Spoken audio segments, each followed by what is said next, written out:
siyasi vaziyetler, dünya iqtisadi,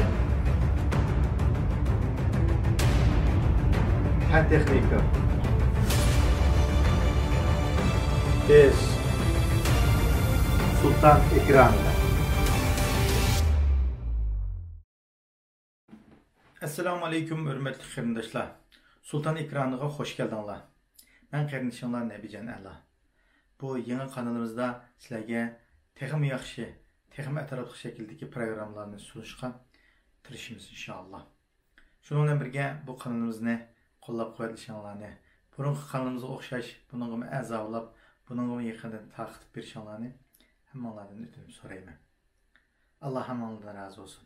Hamda bugungi temamizda asosli qilib vatanimiz Sharq Turkistonda Xitoy tajovuzchilari 7 ayning 14 kunidan boshlab butunlay Sharq Turkistonning 16 shahrini butun shaklda qamal qilgandan boshlab xalqimizni uylarga nazarband qilib, u orqali xalqimizning masalan yemak-ichmak, savdo-sotiq va turmush mulozimatlik narsalarida zo'r qiyinchiliklarni tortayotganligi. Shuning bilan birga mal bahosining shiddati o'rlab turmush buyumlaridan hammamiz ko'rayotganimizdek ko'ktatlining bahosining eshib ketib, xalqimizning ehtiyojida bir turmushlarga zo'r qiyinchiliklarni eklayotganligini ko'ryapmiz. Hatto ba'zi rayonlarda cho'nglar, yoshi cho'ng qarindoshlarimizninki och qilish sababidan badanida ojizlashib ketish, hattoki ig'ir darajada kasal bo'lish ahvollarini ko'rayotganligini anglab turibmiz qarindoshlar. Demak, Xitoy tajovuzlari bir qism rayonlarda onlayn kompyuterlar orqali bir narsalarni yetkazib beryapmiz degan shaklda bo'lsa-mu, bu narsalarning yetkazib berayotganligini aytib, qimmat bahoda yetkazib berayotganligini, pul valingga ilib yeyotganligini, pul yo'q qarindoshlarimizning qiyinchilik tortib turayotganligi hammamizga ma'lum. Uning uchun qarindoshlar, Xitoy tajovuzlari bu orqali, ya'ni bir shaklda bu Xitoy virusining Urumchida tarqaldi degan shaklda butun Sharq Turkistondagi 16 shaharni qamal qilish orqali nima maqsadga yetmoqchi? Ya'ni buningda yana nima hiyla mekrlarni o'ylab chiqyotdi degan nuqtaga qaraydigan bo'lsak, mushu 15 kun, 20 kundan yog'i Xitoy tajovuzlari qamal qilgandan tortib izchil turda ba'zi rayonlarda har xil dorilarni xalqimizga yetkazayotganligi ma'lum bo'lyapti. Uning oldida ijtimoiy tarmoqlarda ko'rganimizga o'xshash bir suyuqlik shaklidagi joni dorisi deb uni ishkizayotganligini ko'rgandik. Yaqinda anglaganimizda kapsukuliq dorilarni yetkazayotganligi, u dorini yegandan keyin xalqimizning badanida jiddiy bir shaklda rahatsizlik bo'lib, jiddiy qutqizishga ilib borganligini anglayapmiz qarindoshlar. Bu dorilarning tarkibida nimalar bor?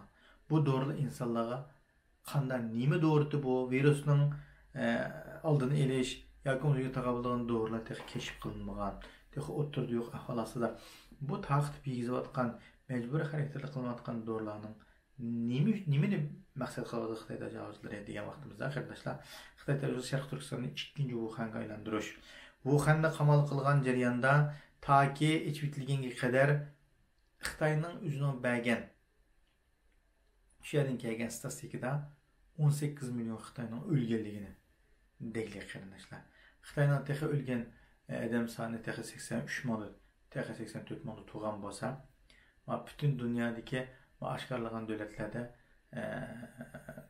insonlarning hozir butun o'lgan odamning soni 600 millionga yaqinlab qolganligini hammamiz anglab turibmiz.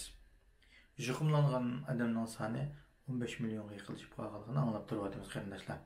Bunday ahvol ostida Xitoy tajovuzlari Sharq Turkistondagi bir jo'grafiyalik o'rinda o'zining yaqinda ishlab chiqargan yoki bo'lmasa ishlab chiqarmoqchi bo'lgan vaksinasini sinash tariqasida bir turkum badani sog'lom insonlarga ehtiyoji borligini, bu sog'lom ehtiyoji bor insonlarning Sharq Turkistondagi bizning, sizning, mening qarindoshlarimizni sinoq shaklda bularga kapsula orqali yegizish va boshqa shaklda bularga yegizish shaklida buni sinoq qilish uchun jiddiy shaklda bazaga aylantirayotganligida xabarlarni anglayapmiz qarindoshlar. Shuning uchun bu masala naydi jiddiy masala. Buni naydi jiddiy qarab vatandagi har xil shaklda aloqa qilayotgan qarindoshlarimiz egallagan uchurlarimizni vaqtida yo'llash, vaqtida oshkorlash bir shaklda bu uchurlarni bir toplab bir şekilde Xitoyning qilayotgan qilmishlarini analiz qilib buni dunyoga anlatishimiz bek muhim. Agar yana biz sukut turib bu andaqda qulamda dalil yo'q deb fakt yo'q deb o'tlasak qarindoshlarimizning hayotiga yana zaman bo'lgan bo'lamiz. Siz bilan bizning majburiyatimiz o'sha erkin dunyoda Muşu bir bexatar rayonda turib, şu qarindoshlarimizning ovozi bo'lish, şu qarindoshlarimizdan har xil shaklda o'zining hayoti belligiga chiqarib bergan uchurlarni uni munosabatiga yo'llash orqali buni dunyoda xalqaro kun tartibga akilish, shu xalqimizning texmi ilgirlab ziyonkashlik uchrashining oldini olish uchun siz bilan biz harakat qilishimiz.